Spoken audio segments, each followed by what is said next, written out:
I walked into the small, dimly lit examination room, clipboard in hand, my heart beating just a bit faster than usual. It wasn't my first time assisting with a patient's exam, but something about this particular assignment made me feel a little off balance. As a nurse at a busy downtown clinic, I'd seen just about everything, but what was about to unfold with Mr. Warren wasn't something I'd ever prepared for. He was a quiet man in his early 50s and usually kept to himself.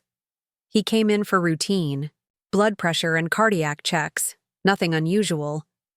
I had assisted him before, but today felt different from the moment I stepped into the room.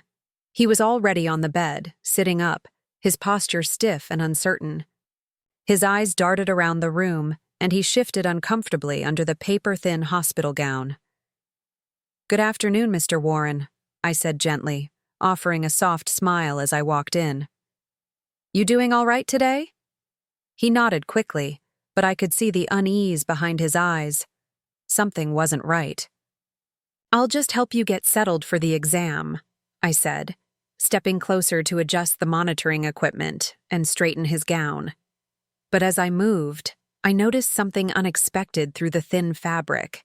My gaze involuntarily dropped, catching the unmistakable shape beneath the folds of the gown. I froze for a second, then my face flushed and I quickly looked away, reminding myself to stay professional.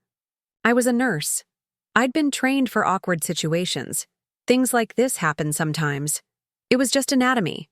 Still, the way it presented itself, so sudden and without warning, shook me more than I expected. "Let's go ahead and get you positioned. For the doctor," I said, clearing my throat and reaching again to adjust the sheet. But as I moved, he shifted again. Too quickly this time. The edge of the gown slid off completely. Everything was exposed. I gasped, instinctively turning my head, trying to recover my composure. My mind raced with 1,000 thoughts. Do I address it? Leave the room? Pretend nothing happened? Before I could decide, the door creaked open behind me. "Oh, sorry, didn't mean to interrupt," came a voice, another nurse, poking her head inside. She blinked once, clearly sensing something was off, then retreated quickly, pulling the door shut again. I turned back to Mr. Warren, who now looked mortified. He hurriedly tried to cover himself, but I could still feel the tension hanging thick in the air. His face was flushed, and he stared down at his lap, avoiding eye contact. "I'm really sorry about that," he mumbled. I took a breath, trying to regain control. "It's okay. Let's just get you ready for your exam, all right?" As I turned to grab some new linens and supplies, I suddenly felt his hand brush against mine. I froze again. It was light, almost accidental, but something about the way it lingered made me question whether it was truly a mistake or an unspoken signal. My skin prickled, and for a moment I stood completely still, uncertain how to respond. My professional instinct told me to ignore it, move on, but my gut told me to be careful. Just then, the door opened again. This time it was Dr. Anders, completely unaware of what had just taken place. "Everything all right in here?" he asked cheerfully, flipping through the patient chart as he entered. "Yes, doctor," I said quickly, stepping aside. "Mr. Warren's ready." I didn't look back. I needed to get out of the room. As the doctor began his routine questions, I quietly exited, my pulse still racing. The door clicked shut behind me, but the discomfort remained. Later that afternoon, as I was making my usual rounds and catching up on chart updates, my phone buzzed with a message from the front desk. "Mr. Warren has asked specifically for Nurse Jenna for tomorrow's follow-up." I stared at the message, my stomach twisting. Why me? Had I done something wrong? Was it just because I had seen something I wasn't meant to? Or had something deeper started to take root? The next day came faster than I expected. I found myself standing in front of Mr. Warren's room again, taking a deep breath before knocking. I told myself to stay calm, professional, detached. But when the door opened and our eyes met, the unease returned instantly. This time he smiled, but it wasn't a shy, embarrassed expression from the day before. It was different, more confident, controlled. "I've been thinking about you," he said softly. My heart skipped before I forced a light chuckle. "Let's just focus on your checkup, Mr. Warren," I said firmly, trying to keep the conversation on track. But even as I moved toward his foreline, my thoughts raced. Something wasn't right here, and deep down, I had the uneasy feeling that this was just the beginning. The next morning, I walked into the clinic determined to keep my distance. The previous day had left me unsettled. I kept reminding myself that I was overthinking it, that maybe Mr. Warren was just awkward and embarrassed, and I was letting it all get to my head. But then I remembered his request. He had specifically asked for me again. And that smile, that wasn't in my imagination.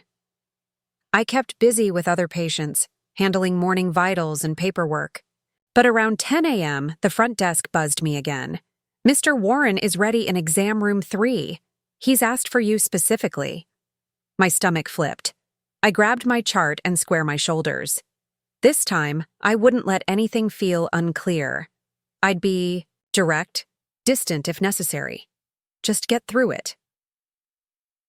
When I walked into the room, Mr. Warren was sitting upright, dressed in a hospital gown again. He looked relaxed, too relaxed. His hands were folded in his lap, and his expression was unreadable. "Good morning," I greeted him, trying to keep things brisk. "Let's get you prepped." He smiled at me again, that same unsettling confidence in his eyes. "I'm glad it's you." I paused. "Let's focus on your care today." He didn't say anything more as I approached, adjusting his foretubing and checking the monitor. I kept my movements clinical, careful not to linger. But as I leaned slightly to adjust the cuff on his arm, he spoke again soft, almost conspiratorial. "I've been thinking about you." My jaw clenched. "Mr. Warren, I'm here to assist with your care, not engage in personal conversation." He didn't react much, just smiled like he had expected that response. His eyes followed my movements with unsettling focus. Suddenly, the door opened. I nearly jumped, relieved to see someone else step inside. But my relief was short-lived. It wasn't the doctor. It was a woman, mid-40s, sharp features, well-dressed but not in scrubs. She stepped in with purpose, her gaze scanning the room. Her eyes locked onto me, then shifted to Mr. Warren. Her voice was calm, but tight. "Am I interrupting something?" Mr. Warren's expression faltered just slightly. "No, not at all." I straightened up, heart pounding. "I was just finishing up. I'll leave you two alone." I slipped past her and out into the hallway before she could say anything more. As the door closed behind me, I exhaled sharply. The woman's face was still vivid in my mind, her piercing eyes, her controlled tone. That was his wife. I didn't need confirmation to know it, and she knew, or at least she suspected something. Back at the nurse's station, I tried to push the encounter out of my head, but I couldn't stop thinking about the look she gave me, like she had seen something in that room she wasn't supposed to, and I wasn't sure if I had just walked away from something dangerous or something humiliating. Later that afternoon, I was organizing files when another message came in. "Mr. Warren has asked for you again tomorrow. Wants you to assist during the follow-up exam." I stared at the screen, stunned. I had to put a stop to this. I approached the lead nurse, Dana, and asked if someone else could be assigned to Mr. Warren for the next day. "He seems a little too comfortable," I said carefully. "I'd prefer some space." Dana frowned. "We're a little short tomorrow, but I'll see what I can do." I didn't feel reassured. The next day arrived faster than I wanted it to. I checked the roster. My name was still next to Warren's. I took a deep breath and prepared myself. This time I wasn't just going in as a nurse. I was going in with boundaries, and I was ready to make those clear. When I entered the room, he was already waiting. This time, the air felt different. He wasn't smirking. He wasn't relaxed. He was staring out the window, hands clenched on his lap. I wanted to talk to you, he said quietly, not turning around. I didn't move past the doorway. About what? He slowly turned his head, meeting my eyes. About what happened before. I stayed where I was, keeping my voice calm. I'm here to assist with your care, Mr. Warren. If you have something else to discuss, it should be with administration. He shook his head slowly. You don't have to pretend. I know you felt it too. I felt a chill creep down my spine. I think you've misunderstood, I said firmly. Whatever you think happened, didn't happen. He leaned forward slightly. You didn't walk away the first time. Just then, the door creaked open again. It wasn't the doctor. It was her, his wife. She stepped in quietly, eyes immediately sweeping across the room, landing on me, and then on him. What's going on here? She asked coolly. I took a step back. I was just leaving. As I walked past her, and out the door, I felt her gaze following me, sharp as glass. In the hallway, I took a breath I hadn't realized I was holding. Something was deeply wrong, and I had a terrible feeling this wasn't over. The rest of that shift felt like I was walking through fog. Every time I passed the hallway near exam room 3, I tensed, expecting Mr. Warren, or worse, his wife, to reappear. I kept my head down, focusing on charts, vitals, and patient check-ins, doing my best to pretend the unease wasn't lingering just beneath the surface. But it was. I couldn't stop thinking about the way he looked at me, the words he'd said, or the chilling calm in his wife's voice when she walked in and asked what was going on. It didn't help that I kept getting the same notification on my work. Tablet, Mr. Warren has requested you for his next visit. It was like a shadow I couldn't shake. By the end of the day, I was exhausted. I clocked out and headed toward the staff exit, eager to leave the building and breathe some fresh air. But just as I rounded the corner, I saw him. Mr. Warren was standing by the double doors, coat on, waiting. I froze mid-step. I just wanted to talk, he said, his voice lower, more casual, like we were two friends meeting after work. I glanced around. A few nurses were still walking past the nurses' station, but no one seemed to notice. Mr. Warren, this isn't appropriate. He stepped closer. You don't have to be scared of me. I'm not scared. I lied. But I am uncomfortable. You've crossed a line. Before I could turn to leave, a voice called out from behind me. Jenna. It was Mark, one of the junior staff from radiology. He was waving, smiling. I turned back toward him instinctively, grateful for the distraction. By the time I turned around again, Mr. Warren had already stepped back, his face unreadable. Another time, then, he murmured. I left without saying a word. The next day, I told Dana again I needed someone else to take over Mr. Warren's care. She promised to see what she could do, but with our tight staffing, I wasn't optimistic. I avoided his hallway entirely, filling in wherever else I could, trying to reclaim a sense of normalcy. That afternoon, during a quick break in the staff room, I received a message on my tablet. Patient Warren requesting Nurse Jenna. Urgent. My stomach turned. I almost deleted it, almost ignored it, but I didn't. Instead, I grabbed my badge, straightened my scrubs, and made my way back to room 3. If he tried anything again, I was going to shut it down immediately. When I entered the room, I expected him to start speaking right away. He didn't. Mr. Warren was sitting on the edge of the bed, staring out the window again, his face more serious than before. I need to speak with you, he said, not looking at me. I kept my tone neutral. About your care? No. About what happened? I stayed near the door. Mr. Warren, I've already explained.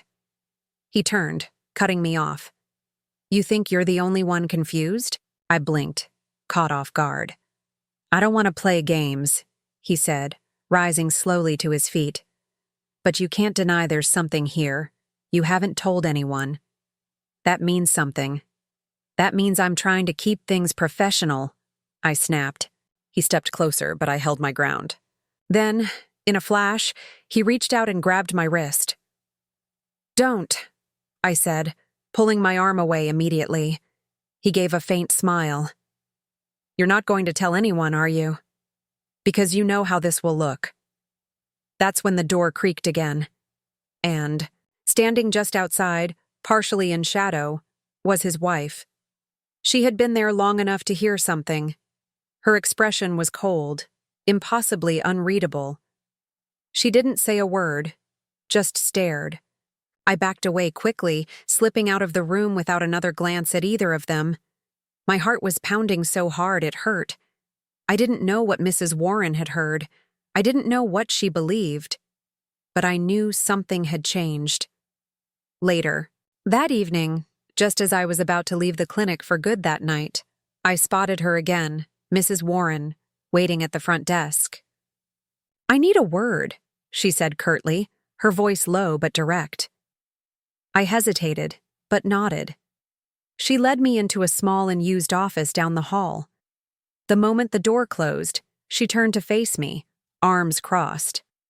I know what you've been doing with my husband. My heart dropped. No, ma'am, it's not what you think. Don't lie, she snapped. I've seen the way he looks at you, the way you respond. I've done nothing inappropriate, I said, trying to stay calm. You're not the first, she said coldly, but you can be the last. And with that, she left. I stood there alone, the air heavy around me. The lines had blurred, the rules had changed, and whatever this was, it wasn't over. The next few days passed in a blur of stress and caution. I stuck to the far wings of the clinic, avoiding exam room 3 entirely.